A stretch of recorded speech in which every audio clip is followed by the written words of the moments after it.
Hello students, welcome to this online session.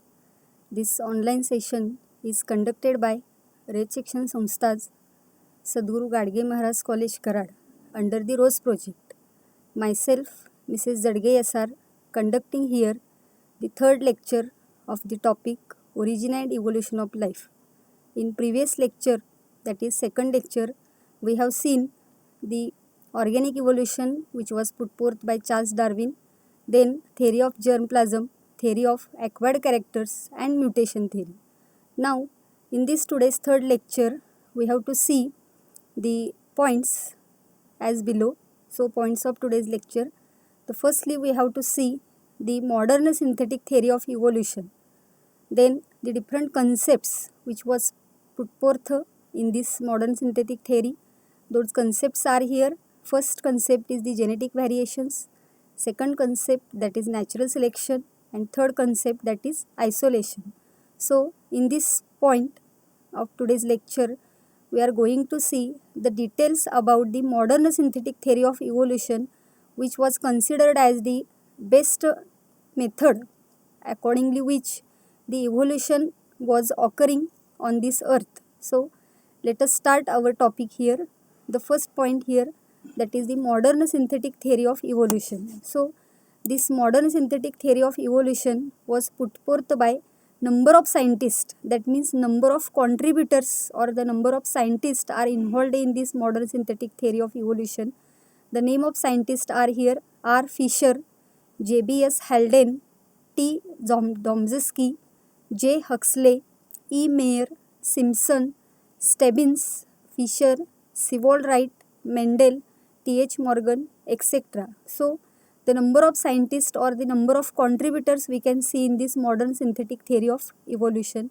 And from these scientists, one of the scientists, that is known as the Stebbins, who discussed 5 main factors or the 5 key factors which are responsible for this process of evolution. Those 5 key factors here, one by one, that first key factor which is involved in the process of evolution, that is known as the gene mutation. The second factor, that is mutation in the chromosome structure and number. Then third, genetic recombinations. Then fourth, that is known as the natural selection. And fifth, that is known as the reproductive isolation. So basically, during the course of evolution, these different 5 factors are involved and evolution is taking place in these organisms. That points here we have to discuss in today's lecture, and these contributed in the evolution of species. So these are the different 5 factors. Accordingly, the evolution is occurring and the new species was developed. So let us see here the concepts of this modern synthetic theory. Before that, there are 3 different definitions or terms we have to learn. So the first definition here, that is about the genetic population or Mendelian population. So what is meant by genetic population or Mendelian population? Here, a group of similar individuals interbreeding among themselves is called a genetic population or Mendelian population. See students, here what is meant by this genetic population or Mendelian population? A group of similar individuals which are interbreeding among themselves. So here, this group of individuals which are showing interbreeding, that means they are sexually reproducing among themselves. Such a group of individual is called as the genetic population or Mendelian population. Then second term, that is known as the gene pool. Here the gene pool means the sum total of genes of all the individuals of Mendelian population is called as the gene pool. That means if number of individuals are involved in this Mendelian population, at that time we have to calculate the sum total of genes of all individuals which are present in this Mendelian population, and that sum total of genes is known as the gene pool. Okay. Next definition here, or the next term, that is gene frequency. The proportion of an allele in the gene pool to the total number of alleles at a given locus is called as the gene frequency. As we know, the chromosomes are showing presence of genes, or the genes are present on the chromosome, and genes are having alleles. and here we have to calculate the proportion of an allele. We have to calculate a proportion of a single allele in that particular gene pool to the total number of alleles at a given locus.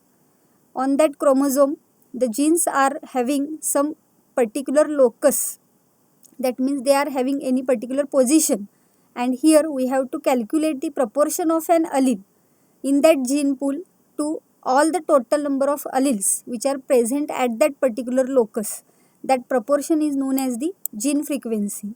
So in this modern synthetic theory, we have to remember these three terms or these three concepts or three definitions, that is genetic population, gene pool and gene frequency. Okay, now let us move towards the next point here, that is the concept of modern synthetic theory. There are three concepts. The first concept, it is known as the genetic variations. The second concept, it is known as the natural selection, and the third concept, that is known as the isolation. So these are the basic three concepts of this modern synthetic theory by which the evolution is taking place in the organisms. So one by one we have to discuss the details about these three concepts. So the first concept, that is known as the genetic variations. So one by one here we have to see the details. So here genetic variation means the change in the gene and gene frequencies is called as the genetic variation. That means when in the Mendelian population there is a change in the gene and gene frequencies is taking place, that term is known as the genetic variation, and it is responsible for evolution, because when the structure of gene is changing, accordingly here the characteristic is also changing, and therefore the genetic variation we can observe in that particular species, and therefore evolution is occurring in that species. So here this genetic variation is caused by different factors. These factors are, the first factor, it is known as the gene mutations. The second factor, it is known as the genetic recombination. The third factor, that is known as the gene flow. Then fourth, genetic drift, and fifth, that is chromosomal aberration. So these are the different 5 factors which are actually responsible to cause the genetic variation. One by one we have to see the details about this genetic variation. The first genetic variation factor, that is known as the gene mutation. Here sudden permanent heritable change is occurring in the gene, and that is known as the gene mutation. In previous lecture we have seen the Hugo de Vries was given the mutation theory, and sudden spontaneous variation is occurring in an organism, it is known as the mutation. And here the definition given, that sudden permanent and heritable change is occurring, that is known as the mutation, and this mutation can occur in the gene or in the chromosome or in the chromosome number. That means mutation can occur in a single gene or in the chromosome or in the chromosome number, and accordingly the changes will occur in that particular organism. And here when the mutation is occurring within the single gene, it is called as the point mutation or gene mutation. If suppose a single gene is showing mutation, a single gene is showing sudden and permanent heritable change, it is known as the point mutation, or it is also called as the gene mutation. Okay, and here due to this point mutation or gene mutation, there will be change in the phenotype of the organism causing variation, because genes are responsible for the phenotype of our organism. What is mean by phenotype here? External appearance of the organism, external morphological characters are known as the phenotypes, and when the gene is changing its structure, accordingly here the external morphological characteristics of the organisms are also changing, and therefore here that causing variation. Okay, this is the first factor. Now the second factor related to this genetic variation, that is known as the genetic recombination. As we know, during gamete formation in sexually reproducing organism, there is an exchange of genetic material occurring between the two non-sister chromatids of homologous chromosomes, and this exchange of genetic material during the gamete formation, that means during the meiosis, it is known as the crossing over. You have already studied the crossing over during this meiosis in 11th standard in the topic cell division.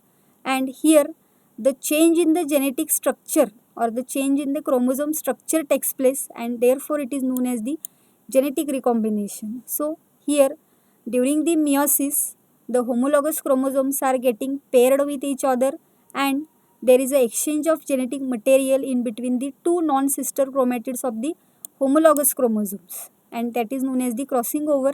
And here due to crossing over, new genetic recombinations were produced, and that is resulting in the variation. This is the second factor. Okay, then the third factor, that is known as the gene flow. Here gene flow means here movement of genes into or out of a population. By some reason or by some causes, the genes are moved into the population or out of the population, and genes are moving from one place to another place, and therefore the concept here it is known as the gene flow. And this gene movement may be in the form of migration of an organism, or gamete formation, that is dispersal of pollens, or segments of DNA, that is transformation. So let us see here how the gene flow is occurring in an population.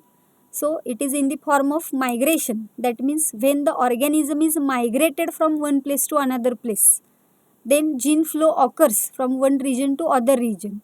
Secondly, here by the formation of gametes, that means we know that the pollen grains in the angiospermic plants are dispersed from one place to another place, and therefore the genes are also moved from one place to another place.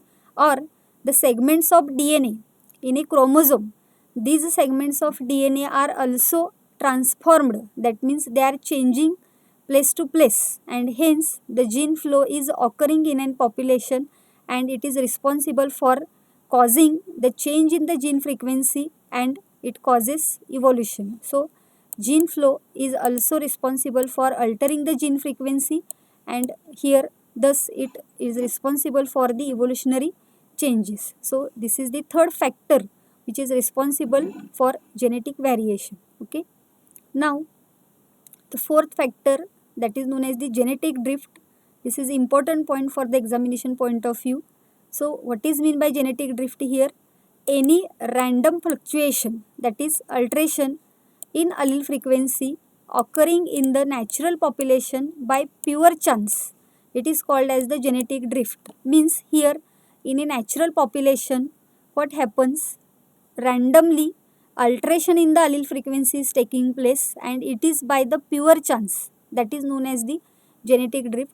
For example, here when the size of population is severely reduced due to natural disasters like earthquakes, floods, fires, etc., it causes elimination of particular alleles from a population. That means suppose the natural disaster is occurring, that means earthquake is occurring or flood condition will be developed, or fire condition, forest fires conditions were developed. At that time particular population is severely reduced due to these natural calamities, and therefore that reduced population is showing elimination of that particular alleles from a population. Such condition here it is known as the genetic drift. Okay, and here smaller populations have greater chances for the genetic drift, and it will result in the change in the gene frequency. So if the population is smaller, at that case the chances of genetic drift are more because the population size is smaller, and when the natural calamities or the natural disasters are occurring during that population growth, and these smaller populations are showing greater chance of the genetic drift, and therefore there will be change in the gene frequency. Okay, here this concept of genetic drift was given firstly by the Sewall Wright, and hence the genetic drift concept, it is also known as the Sewall Wright effect. That name of the scientist regarding this genetic drift you have to remember. Nextly, these genetic drifts are random and directionless. Just we have seen in previous lecture that mutations are also random and directionless.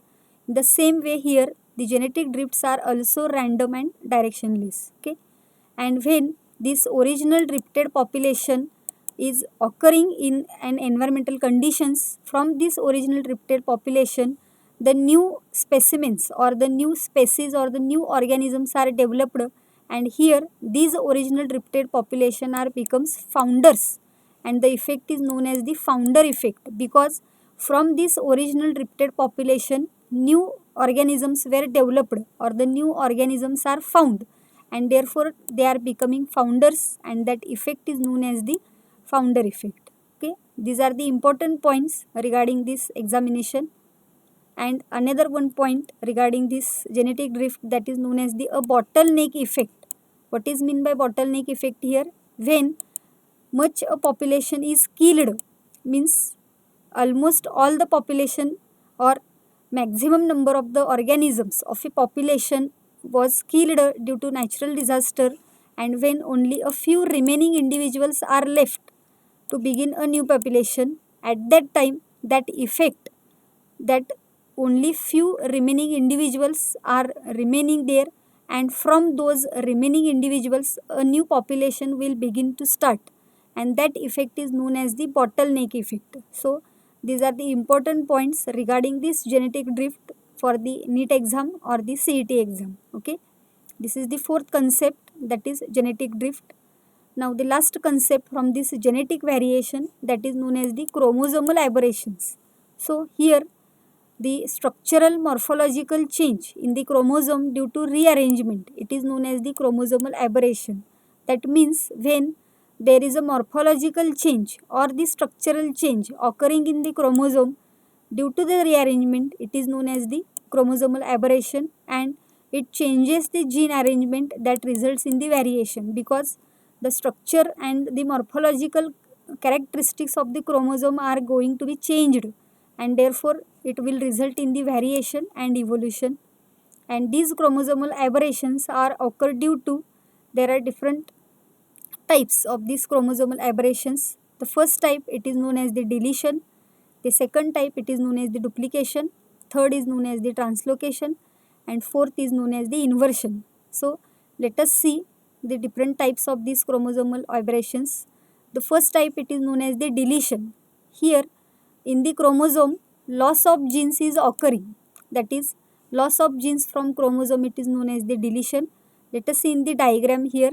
This is the diagrammatic representation of the deletion. Suppose this is the chromosome, and here you can see in this chromosome there are genes A, B, C, D, E, F, G, H, and from this original chromosome, this is the original chromosome, and here the D gene is getting deleted. You can see here there will be no presence of D gene, and hence there is a loss of chromosomal segment.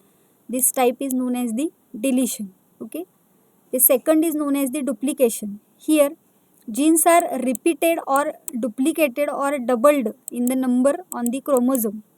For example, here in the diagrammatic representation you can see the genes, it is having the structure like this, and here the BC, these are the two genes, and these genes, these BC genes are repeated here. This is one segment BC, and another BC segment is added into the chromosome, and therefore the length of chromosome is increasing here.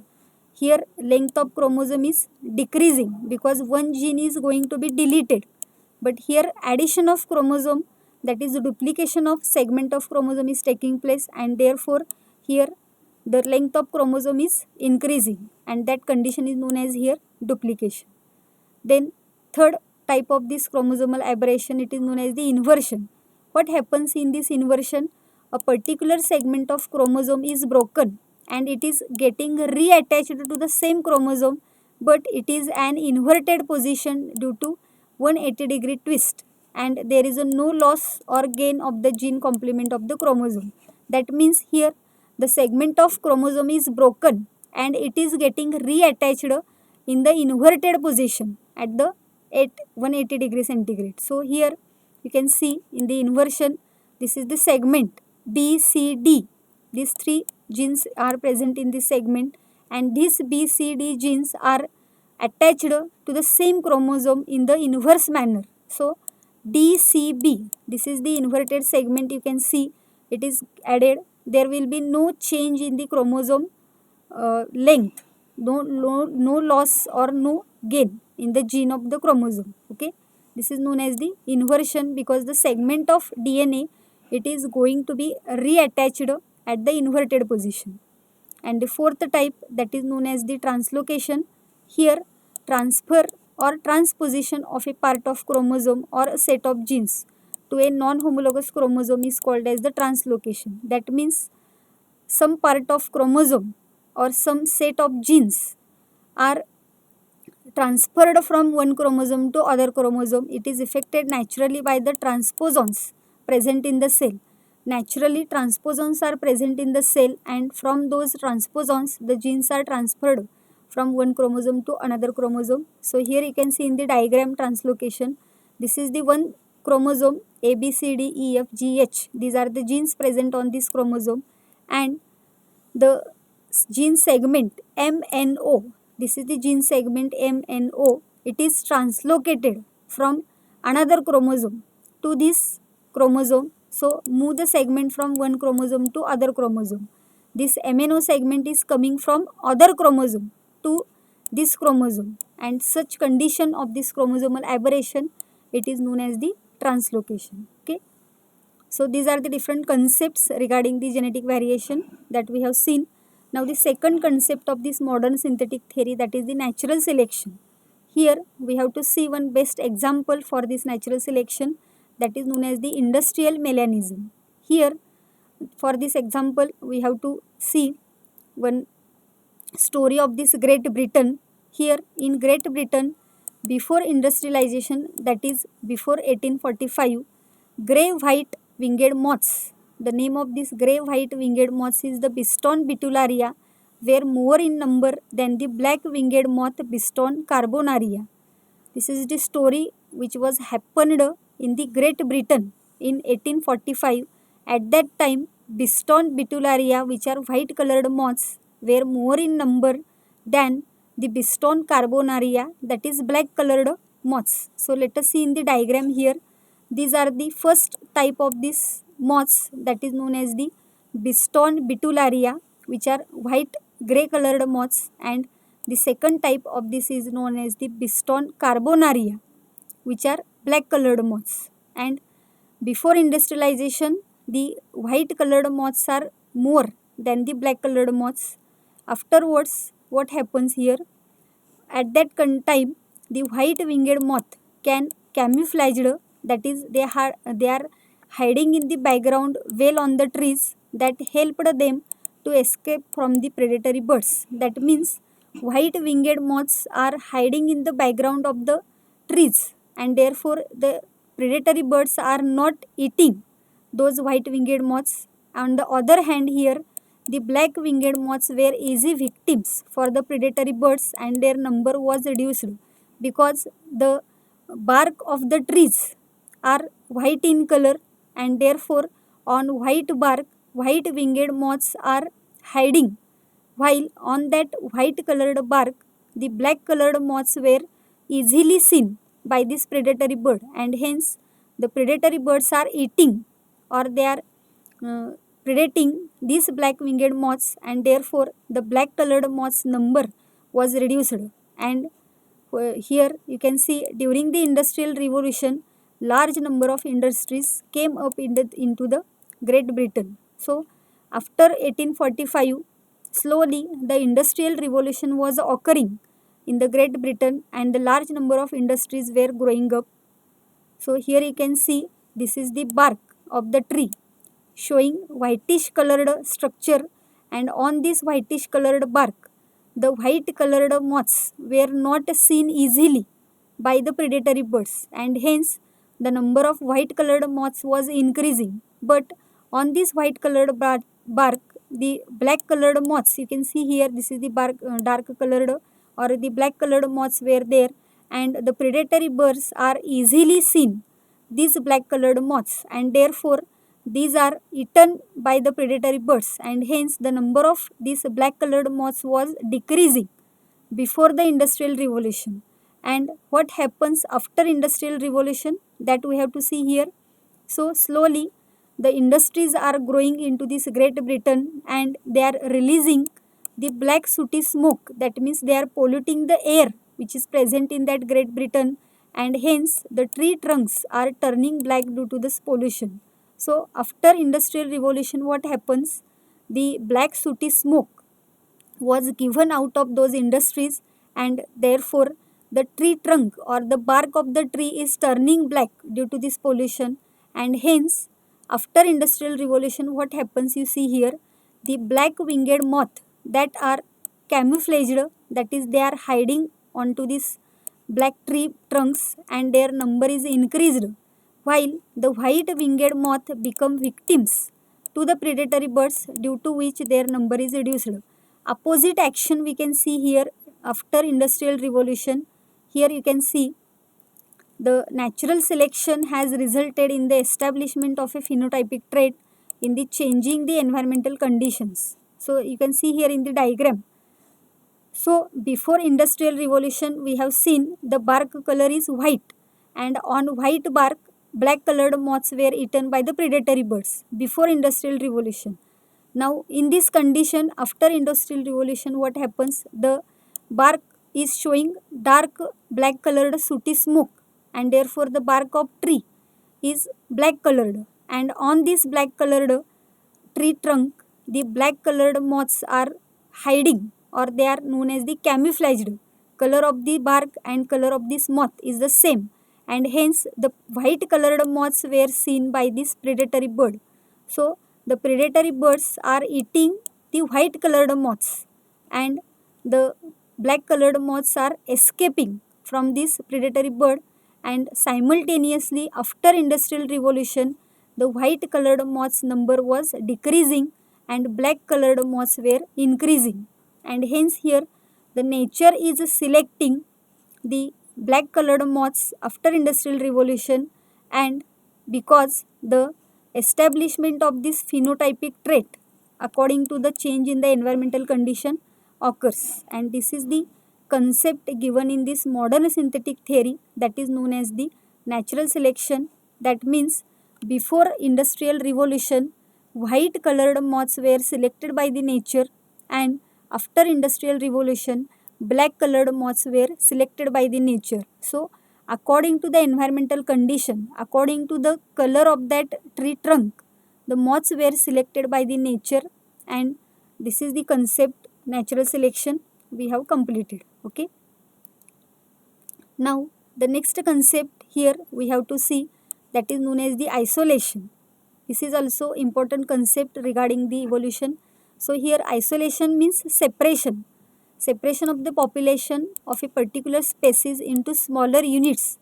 A larger population is breaking into smaller pieces or the smaller units. That concept is known as the isolation, and this isolation prevents interbreeding between them, because the larger population is getting fragmented into the pieces or the smaller units, and therefore there will be no interbreeding, no sexual reproduction occurring in between them.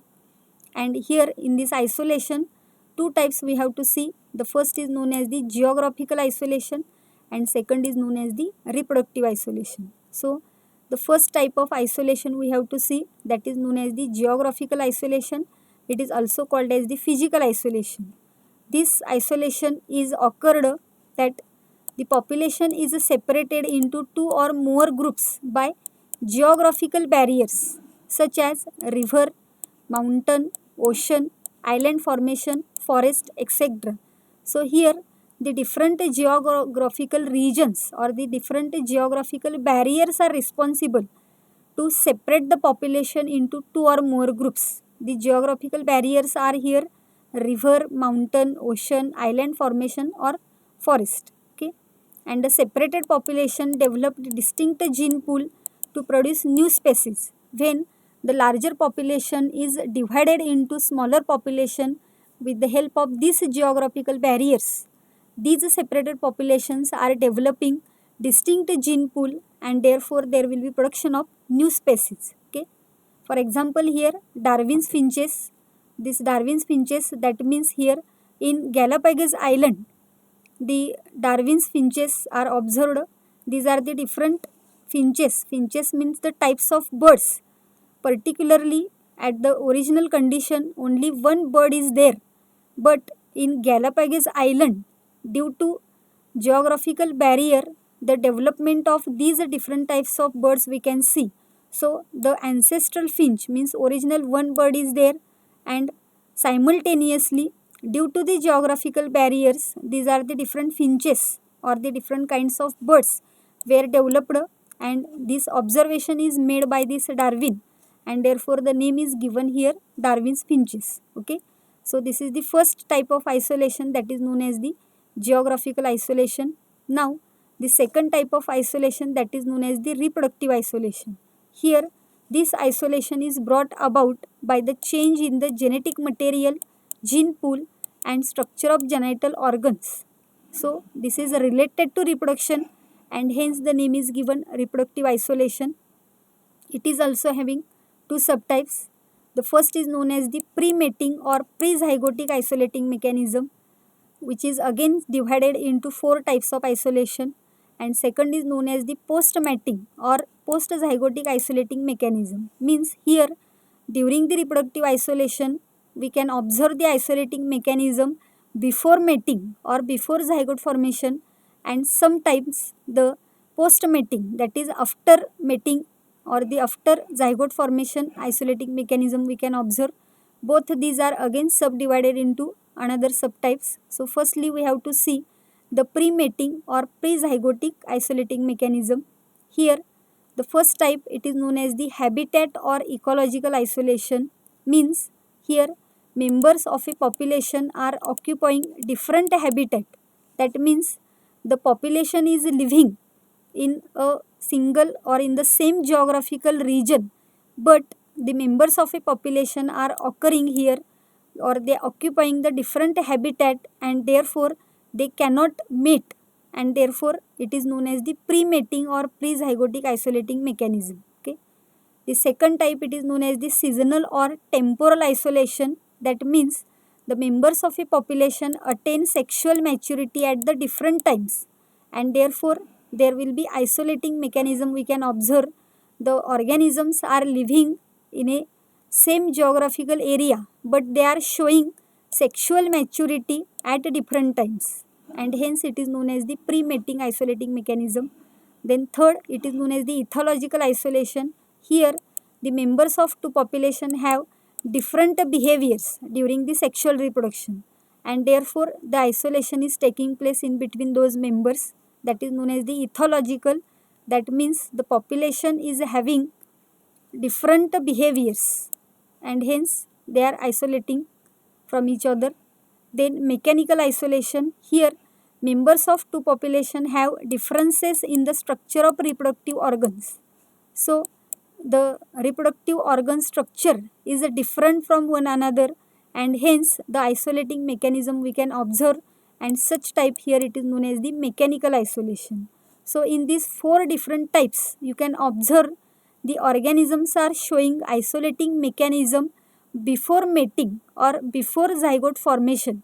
That means they are not mating because they occupy different habitat, or they attain sexual maturity at different times, or they are having different behaviors, or they are having differences in their structure of reproductive organs.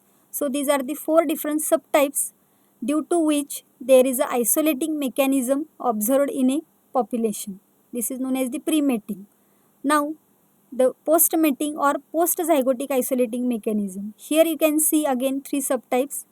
The first is known as the gamete mortality. That means here the gametes are produced, and these gametes are having a limited lifespan, and if the union of these two gametes does not occur in the given time, the gametes are motile. That means gametes are dies off, and such condition of this isolating mechanism, it is known as the gamete mortality. That means the gametes are produced by the organisms, but these gametes are showing a limited lifespan, and if up to that lifespan the fusion of these two gametes will not occur, at that time the gamete will be die, and therefore such condition is known as the gamete mortality.